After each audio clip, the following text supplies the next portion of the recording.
Hello, hello, hello, beautiful unicorns. Good morning. Hopefully, you are having an amazing day. If not, that's okay. Tomorrow will be an amazing day, and if not tomorrow, the day after, your amazing day is coming for you. Okay, so let me just trying to figure out how to set up my camera in a nice way. But hey, you guys get to see different sides of this blinking space now. Okay, so today is Thursday. So today I am here doing a live video with the stream of the titles. The what do you call them? Series. There you go. That's the word. The series of Get Your Shit Together. Weekly live guidance with myself, Yana Kasperczak, as I am too getting my shit together. Because I honestly believe every single person in this world is trying to get their shit together, at least in one area of their life. And if they're not, then they're not growing and they're just staying stale and still. And that is the very recipe for disaster. So today, the topic that I have for you guys is how to live in peace and not wait to rest in peace. So before we go right into that topic, I'm going to open the page again. Let me mute my, why do I keep opening? See, the microphone and the Wi-Fi, that's why I keep opening the Wi-Fi, because the microphone and the Wi-Fi, they look very similar, the symbols, at least to me. And that's why. Okay, just want to make sure that I don't miss any comments or anything like that. So first of all, how to live in peace and not wait to rest in peace? The answer is very simple and very straightforward, but the result and getting to that result, that is where the journey begins.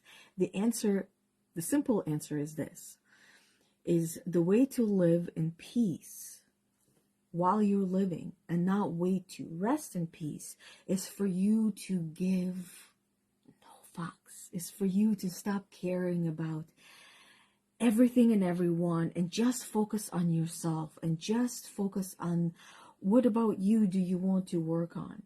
What about you do you want to get better at? How do you want to grow? How do you want to evolve? What is the next thing in and within yourself that you want to experience? That is what we are here for. That is that is the joy of life. Overcoming obstacles, overcoming problems. It is not very different than a video game.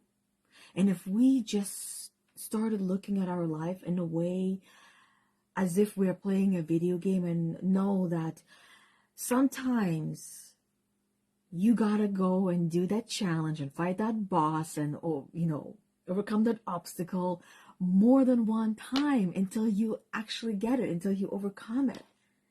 In life, you're doing the same thing. It's just in the video game, you get more than one life.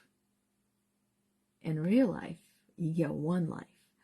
But it feels like in this one life that you might have passed away many times and that you had so many lives. It's like you lost yourself and then you came back. You lost yourself, you came back. You lost yourself, you came back. And you keep doing that. And as you keep doing that, you will get closer to living in peace now while you're alive and not waiting to rest in peace. Because there are many people that you know in your life who are not happy. And they're waiting for something to happen to allow them to feel happiness and to experience happiness because it is placed outside of themselves. But those of you who are in this group, you know that happiness does not come from anything out there. You can move and get a new house and a better house and still not be happy. You can get a new person, new man for yourself, new woman for yourself, and still not be happy. You can get new pets, you can get new hair, you can get whatever it is that you are trying to find happiness through, or think that this will be the thing that helps me to finally feel peace and feel at peace and not feel resistant to the journey of life and everything that comes with it.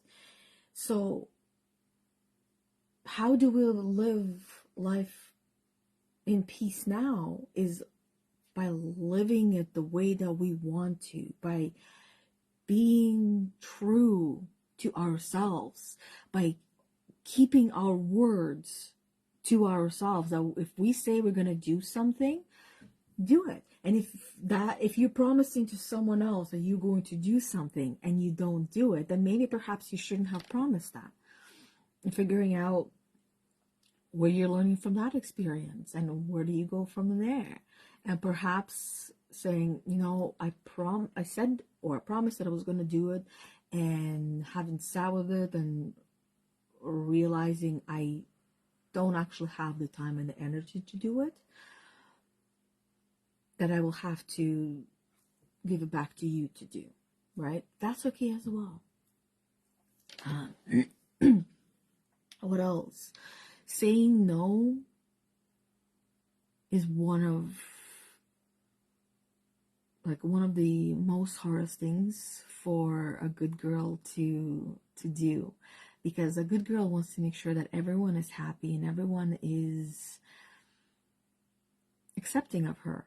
And when they are not, she will go out of her way to make sure they are. And that usually means sacrificing who she is and becoming someone else for that person that they need. And if sometimes it's the very thing that that person does want to become, and oftentimes it is not. It goes against who they are.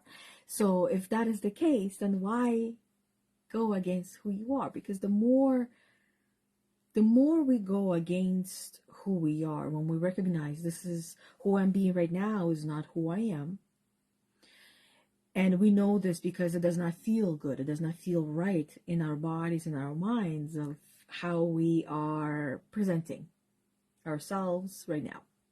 And if we don't like it, then how would I prefer to be instead? Recognizing that, acknowledging that, and then see how can I integrate that into who I am right now and be that right now without having to wait. And little by little, seeing how who you want to be is much, much closer than you think. And it is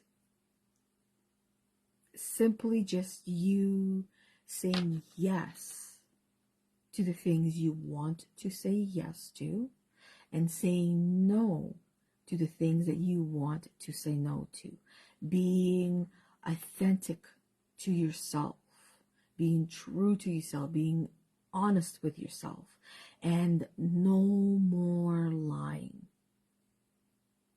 That part is the hardest, because sometimes what we hear in our minds sounds like an encouragement to go and do this, go and do that. But it is actually not an encouragement. It is a reminder to you that you are not as powerful as you think you are. So play smaller. Don't do that. Don't do this. Just stay here. You're not going to get hurt here. So I feel like I don't need to explain and go much further into how can you live your life in peace now and not waiting to rest in peace. And the only things that I feel like I would add right now is to help you identify these. This is the part that I have not talked about much. This is something that I typically reserve more so for the sessions, and it comes through in a way of helping everyone understand what is exactly that is blocking and influencing you right now and your choices, your blocker. Is it something that is it a social blocker? Is it a spiritual blocker? Is it an emotional or mental? This is like environmental blockers, right? Is it physical? Is it environmental block?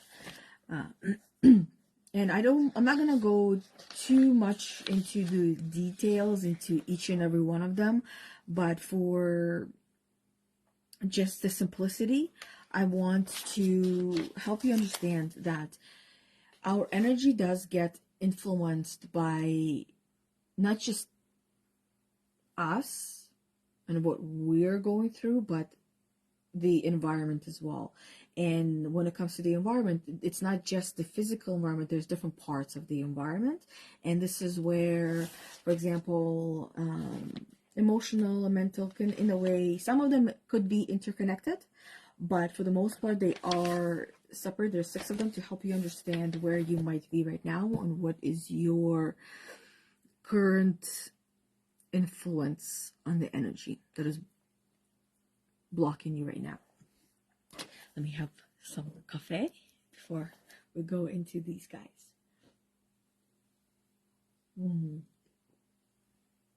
So good. So, spiritual area. Spirituality. Energy is affected by your sense of purpose for the purpose that you have and the meaning in things that you hold at all aspects of your personal and professional life. It's what is behind your sense of fulfillment or contribution.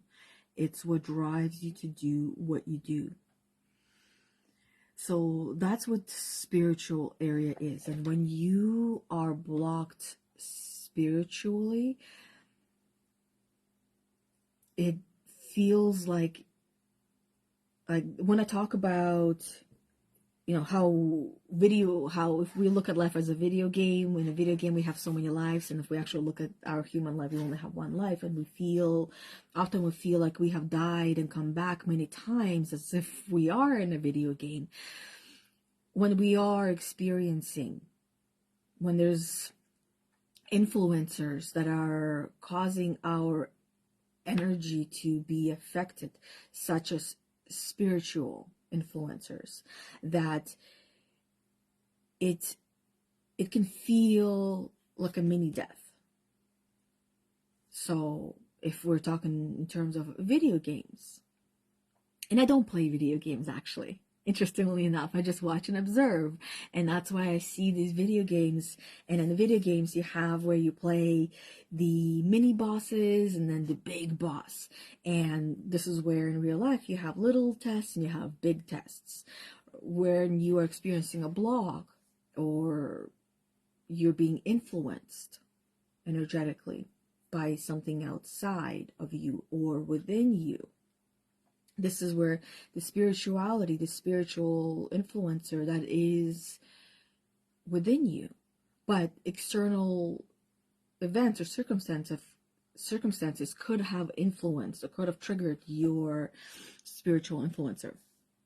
So spiritual influences on energy include connection to purpose, alignment with vision, alignment with overall goals, alignment with values, connection to something bigger, confidence, faith, trust, resiliency, commitment, determination, fulfillment of desires, conscious awareness, which is perspective, the ability to create life balance, also perspective of seeing the balance, having something to look forward to, whether it's short-term or long-term, So this is what spiritual influences and energy include.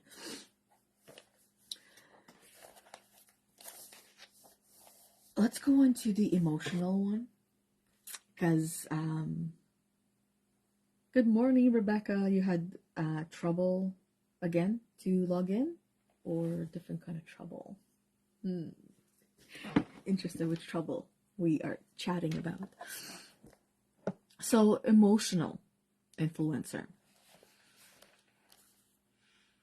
Emotional means, of course, of or relating to a person's emotions. And this, by the way, I'm reading from just, in case someone, I don't want to get in trouble of sharing information from the IPEC coach training book, just so you guys see.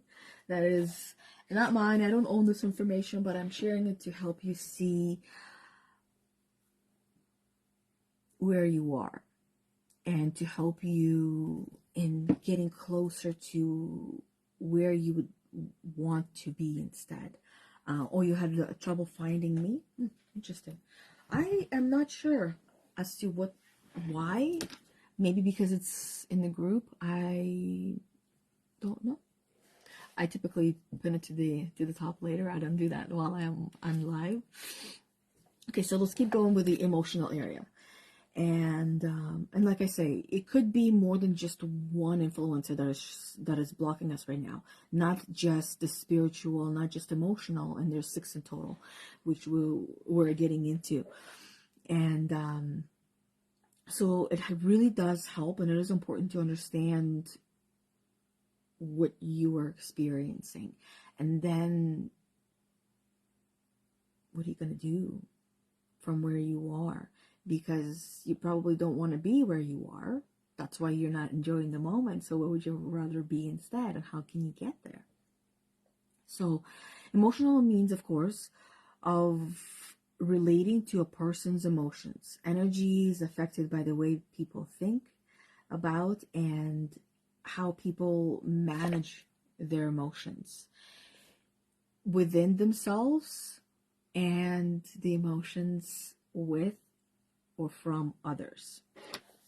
Emotions present critical data, absolutely critical data.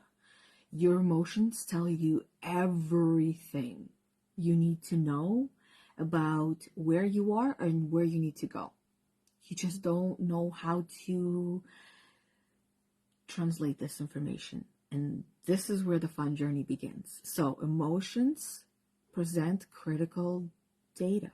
Think of emotions as a barometer. Not sure. I don't know what barometer is. Simply put, they can track whether stress is on the rise or falling, which will enhance or detract from energy towards the task at hand. Which means that your emotion, if it's like a barometer, right? If you're really stressed, you do not have the energy to go and do whatever it is that you're about to do.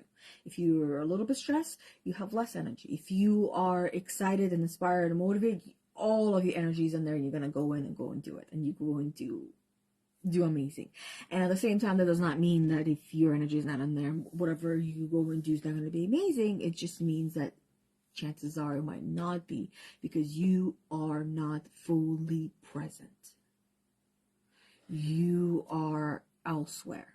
You are not fully in your body, and you are influenced emotionally, and that is okay. Or you're influenced spiritual, as the first one that we were talking about. So emotional influences and energy include ability to manage stress response, desired degree of emotional stimulation, for example, excitement, hormonal activity, creating the right chemical for formulation for the task at hand. So hormonal activity meaning balancing your hormones, balancing yourself for the task at hand, being ready and prepared. Emotional awareness, emotional understanding, emotional expression, emotional control, being in a success enhancing mood, and not in who am I, or who am I to be doing this. The imposter syndrome, the little person, little voice in you. Actually, there's one more in here that I wanted to do. That tells you that you're not good enough, or reminds you why you're not good enough based on everybody else's experiences and interpretations of how you showed up in your past versions of yourself, your past lives, if you will, because you are literally reborn every single day. You are a new person. You're not the same person, and everyone around you will continue to punish you for who you were. And this is where the struggle comes as well for many women who are going through spiritual awakening and focusing on themselves, is that when you outgrow people around you, they don't know, they don't understand, and it's like you are an alien. You speak a different language. They struggle to understand you now, because they know you this way, and now you are completely someone else. And how can they manage? How can they have a conversation with a total stranger? It's absolutely normal for people in our life to feel a little or a lot confused when we have grown and evolved so much that to them we look like an alien. So normalizing this within yourself would be one of the first steps that I would recommend everyone to dig deep into and dive into, and figure out what you need to do to detach yourself and not be involved in what other people are in, that love, and they know and love you, how they might be perceiving you, because they will be wrong 100% of the time about who they think you are, and how you're thinking, and how you're being, and how you go about your life. Then when you start surrounding yourself with people who are more like you and going through the journey like you, then people will be seeing you more for who you are, and they will be maybe 50% wrong of the time, and not the 100% wrong of the time, because people that know us, I think they know us, but in reality, the people that know us, they often might not know us as well as they think they do, because they are interpreting you in the way that they have lived and experienced the world. And that means that they're not interpreting you, that they're interpreting themselves through you as the digital creation and a manifestation, as their wife, as their partner, or as their husband in their life, that they're figuring out how it fits into their world and into their mind,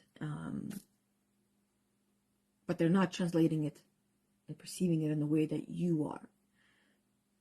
Only you are. So this is where the miscommunication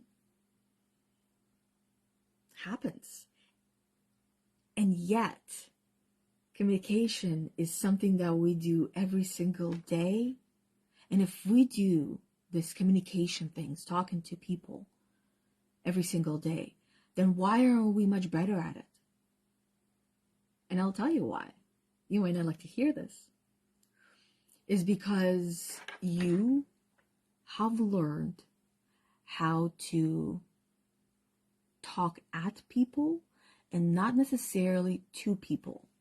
You have learned how to listen, but not how to hear. And it is not your fault, because you only learned what you knew. And if this is what is being taught throughout, all of us have learned this. All of us have to break through and free from those shackles of that kind of mindset and that kind of mental state. So now let's go into mental influencers. Before we go into the mental influencers, I want to respond to Rebecca's comments. So Rebecca says, yep, many times throughout the day, I feel like I am in the twilight zone because I feel like I don't belong where I am. That, my friend, right there is spiritual awakening. And we actually go through these times once in a while, and sometimes they can last longer than normal, and it's when we don't feel like we're in our body. I have been feeling this way this week, actually, where I don't feel like I'm in my body, because I also know that my cycle is coming, and now when my cycle gets close, that I am not really in my body, and I'm just open, and things are more prone to negativity taking over in a way. And that means I gotta protect myself, right? And feeling like you don't belong where you are throughout the day. This is where the digging starts. I'd have a lot of questions. I would love to hear how capable do you believe yourself to be in doing the job that you're doing right now, the jobs, right, called life and everything else that's included. So that is one question I like to ask, is how capable do you believe yourself to be in living your life in the way that you want to right now. And then Rebecca says, I know there is no one around me that actually speaks my language. That is where you gotta go and find them, or clean out the space with those that are around you that are not speaking your language by setting them free and letting them go, so they can live their life their way that they want to live, and you can welcome in all those people that are meant to be in your space, that speak your language, understand you, and can help you in the ways that they can. Cleaning out space is important. It really, really, really is. It is not just the mental space, but the physical. When you're cleaning out your friend circle, you're cleaning out more of the mental space. But at the same time, it is a physical space, because you can physically have so much time to hang out and spend time with the friends, right? And if you are spending time with all the friends that you don't enjoy spending time with, then how are you going to have time for all the other ones, all the new ones that you want, that are more in alignment with who you are, where you are, and where you're going? So cleaning out space is important. If you are looking or have been struggling with reducing weight, how can you, if you don't make space for the new version of yourself in your closet, how can you welcome that new version of yourself into the life? You gotta clean out that space. If you want, like literally anything that you want, if you want more clarity in your life, then you gotta go through all the spaces where you have clutter in your house, and you gotta clean that stuff up. I'm gonna stop there. Now let's go. No, I wasn't done reading the comments. So, and then Rebecca says, I feel capable, but I don't feel joyful in my life. There's so much clutter. So thank you for sharing that. I hear so many women, because I speak to women mostly, but the men that I speak to, they too also don't feel the joy. And many don't even know what joy is, because they've never experienced it. And with women, especially mothers, it is, being a mother, when I heard that is the most thankless job in the world, you don't truly understand what that means until you're going through it, until you find yourself dealing with things with your moody teenage kids or with your young kids who are just trying to figure themselves out. That is a journey that starts when we hit puberty. That's when we start to figure out who we are. And that's a journey that continues throughout life. And then we go through quite a few of these spiritual awakenings. They're just seemingly quiet.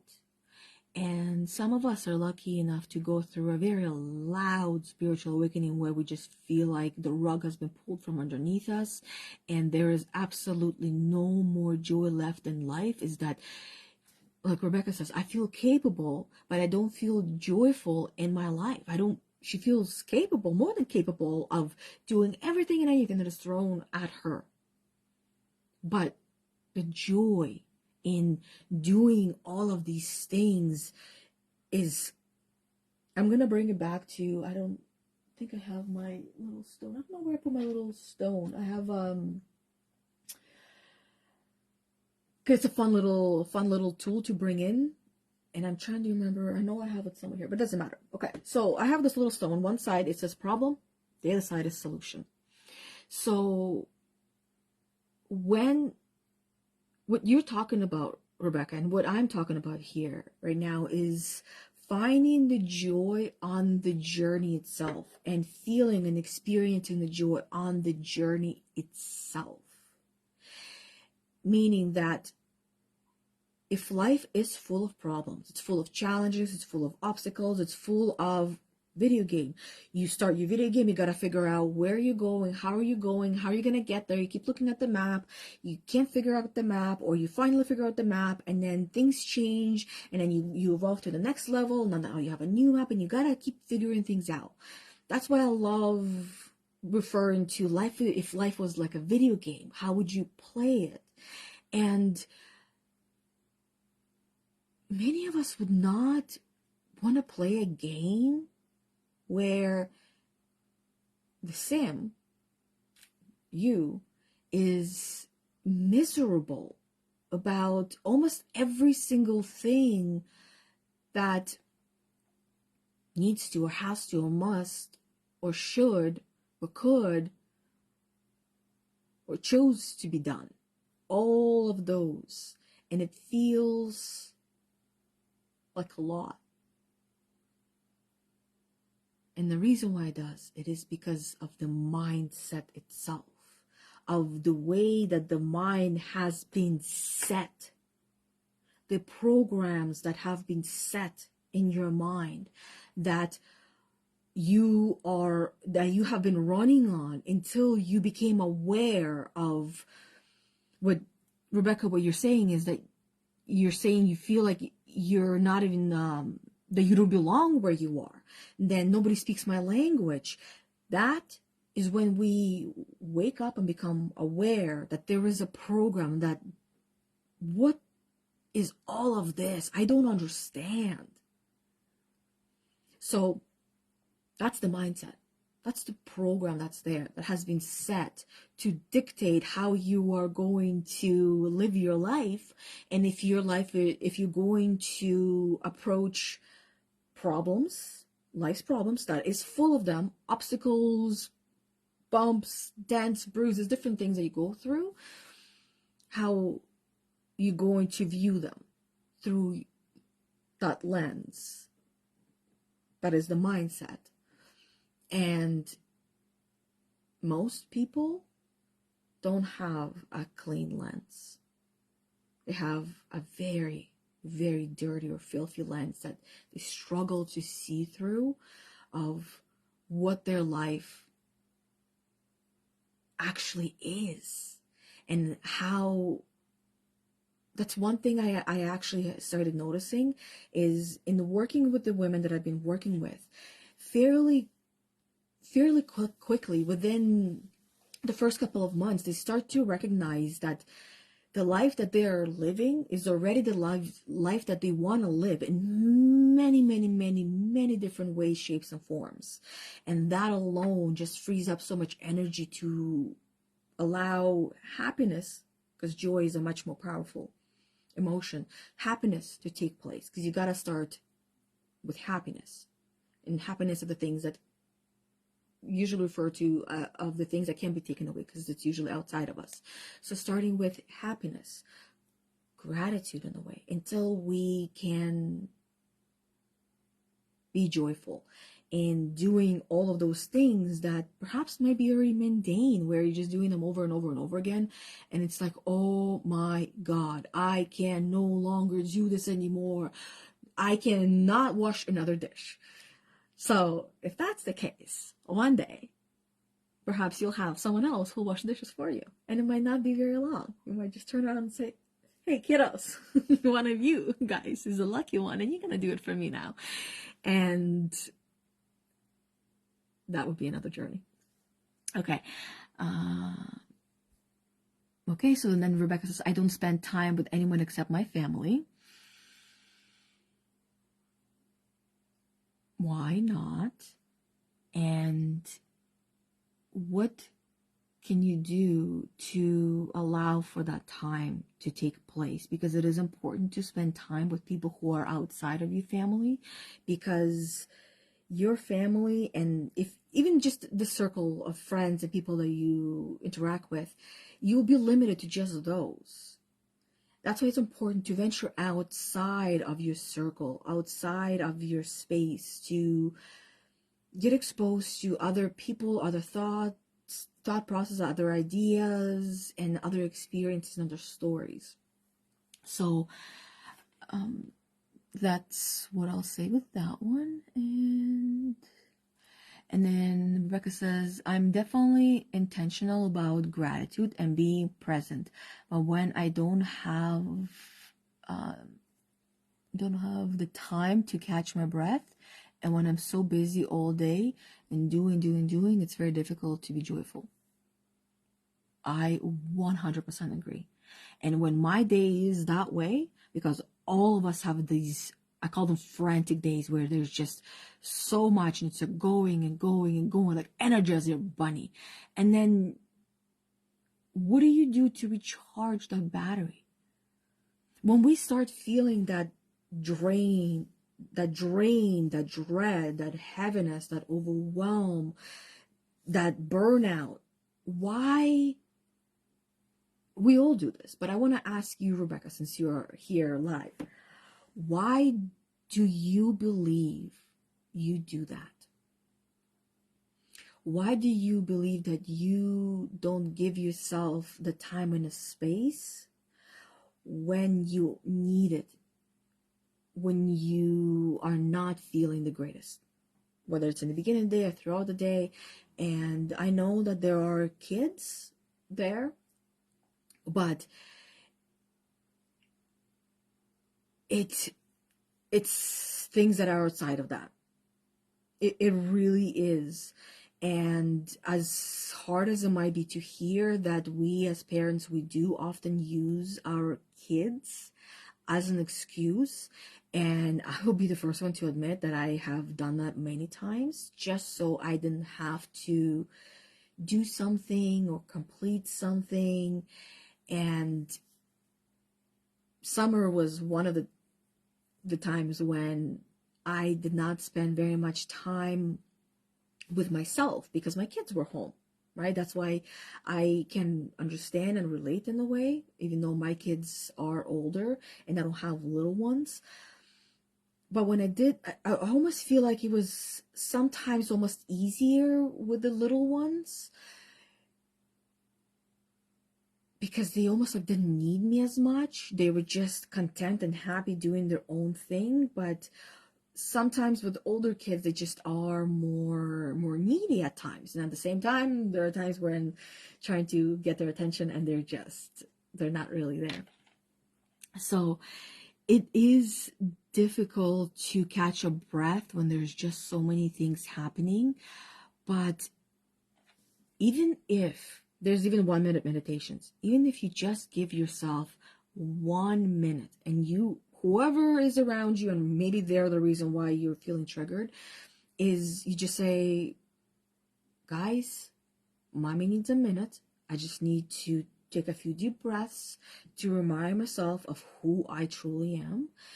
And I'm going to go do that in a peace and quiet. outside or in the bathroom or wherever it is.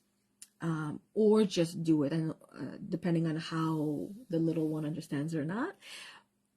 But even by doing that in the present moment, you're allowing your kids to see how to work through the things that don't feel so great. And then perhaps I haven't been honoring myself and loving myself enough. That is definitely it. You have not been putting yourself first, and that's where the honoring yourself comes from. Where is it moving? There we go. And then I haven't been taking care of the kids for 21 years, and I was a teacher, so I just needed to really give myself more time to do things that bring me joy. Yeah, putting yourself first. You have to drive to Ontario. Yeah, might have to drive to Ontario. Come and visit me here. I would imagine the weather would be similar to where you are. Winter gets really wintry. Summer gets really summery. Fall and spring gets springy and fally. Is what I'll call it. Okay, so now let's go really quickly. Okay, looking at the time. Really quickly, let's talk about the mental area. Mental refers to something of or relating to the mind, or carried out by or taking place in the mind. It's about how you process your thoughts, not what you think about. Right? It's how you're, like, there's the part that you're thinking about, something you become aware of, or the thoughts that are going through, but how you're processing those thoughts, how you're going through, how you're understanding them, how you're interpreting them, and perhaps what you're doing with them afterwards. Energy from a mental perspective manifests in how much brain power you have available at any given moment to complete the task at hand. It is built on your ability to present in the moment, to be alert, focused, and clear, in order to harness your mental faculties for decision making, for idea generation, and for performance, and things in that genre. So mental influences on energetic presentation include presence in the moment, alertness, ability to concentrate, ability to focus, clarity, short-term action plan and long-term action plan, ability to access brain power, ability to access creativity, ability to access intuition, decision-making ability, degrees of mental stimulation. And the next three I'll go through quickly just to help you see perhaps where you might be as well with your influencers. Physical area. Physical means of or relating to the body as opposed to the mind. So the mind is for thoughts, the body is for emotions and feelings. That's how we also separate.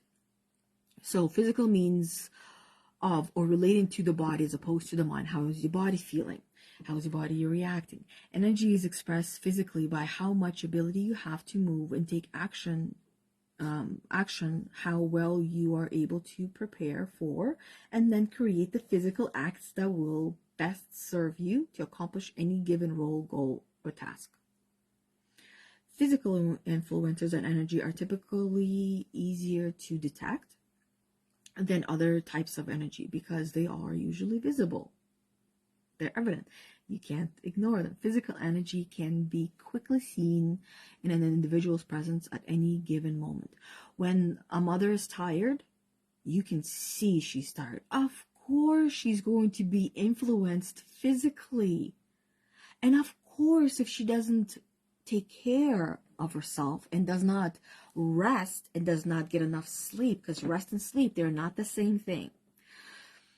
And often people think it's the same thing, but it is not. And of course, then it's going to carry over to the next day, to the next day, and to the next day. And then one day it can feel like a lot of heaviness because you keep collecting all of these unhealed little traumas. Because when we have a rough day and we don't deal with that rough day, we don't process that rough day, it collapses.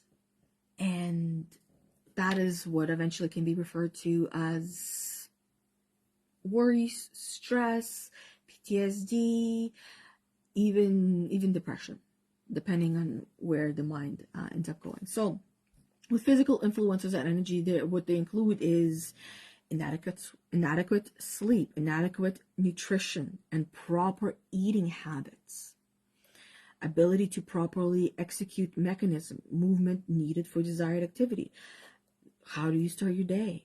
How much physical activity do you have throughout your day? There's so much more to these moving pieces of our life than we might even realize. Adequate exercise, strength or endurance, overall excellent health. Biomarkers can measure this, whether it's blood pressure or get you blood tests and results and stuff like that. And management of pain. How do you manage pain when you're physically hurting? The next one is social area. As you can imagine, social means of or related to society or its organization. It's about how we relate to one another. It's the communities, it's your friend, it's your family, it's interaction, it's communication. And the influencers that affect us is ability to influence others, ability to communicate and interact with others, enhancing attitude towards working with or competing with others, presence of desired culture, presence of desired support network, existence of accountability, if there is one, access to nurturing relationships with your partners, with your friends, with your co-workers, with your family, with coaches, teachers, mentors, and like-minded people, by the way. That one is actually on the list. And environmental, which is the last influencer. And environmental means of or related to the settings or conditions in which a particular activity is carried on. So, things like inadequate setting for performance, whether it's climate, temperature, environment, or lighting, or comfort of clothing, or adequacy of equipment, especially with technology nowadays, or access to technology to get feedback to improve. And environmental areas, what I would add as well is when it comes to your spaces, and many of us work from home, how organized are they? How or disorganized are they? How cluttered are they? Do you have more stuff that you need? Perhaps cleaning out the space and cleaning out the energy in that space as well. So that is all that I have for you guys for today. Let me take a peek at what question I want to ask you guys in the end. That will be a different one than what you are used to. And Rebecca said, Southern California is hot all year with a few cold days here and there. Ooh, you're where the heat is. Sent on this way. It's actually not too cold outside, but it's getting there. Some days it feels much colder than others. Let me see. I'm going to ask you this question. And feel free to message me directly and we can have a little chit chat with this one. And the question is this: how lost do you feel in the crowd? And the crowd does not necessarily mean you being out there, but just crowd. In the spaces where you are, how lost do you feel in the crowd? Many of us feel quite lost. And I know for me, I went through school having just a couple of friends here and there. I went through times when I didn't have any friends at all. And I was picked on, of course, being little, but I would always stand up for myself and always speak up for myself. And when I say always, I don't actually mean always, because there's so many times, and this is where we're catching our language, how the words that we use to just generalize everything, and it is not that. And I would stand up for myself, I would fight for myself, and often I would still feel misunderstood. And to this day, I would still, if I continue that path and that way of approaching life, what life throws at me, by trying to help everyone understand what I'm going through, what I'm dealing, what I'm overcoming, and speak my mind and tell them what for, and always keep fighting for, always speaking my mind,